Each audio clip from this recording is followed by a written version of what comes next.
இப்போது புதிய அறிமுகம் ஆச்சி ஹோட்டல் சாம்பார் 50 கிராம் ரூபாய் 20 மட்டுமே. திருச்சியில் பள்ளி சிறுமி பாலியல் வன்கொடுமை செய்யப்பட்ட வழக்கில் சிறுமியின் தாய், தாத்தா, திமுக வட்ட செயலாளர் உள்ளிட்ட 15 பேர் மீது போலீசார் போக்சோ வழக்கு பதிவு செய்துள்ளனர்.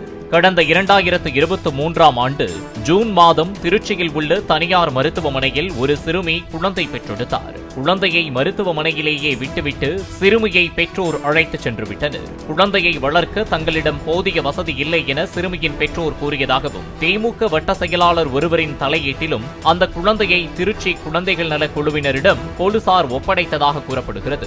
சிறுமியின் கர்ப்பத்திற்கு காரணம் குறித்து போலீசார் விசாரணை நடத்தியதில் 2021ஆம் ஆண்டு அந்த சிறுமி 6ஆம் வகுப்பு படிக்கும் போதே ஹோட்டல் தொழிலாளி ஒருவரால் முதன்முறையாக பாலியல் வன்கொடுமை செய்யப்பட்டது தெரியவந்தது.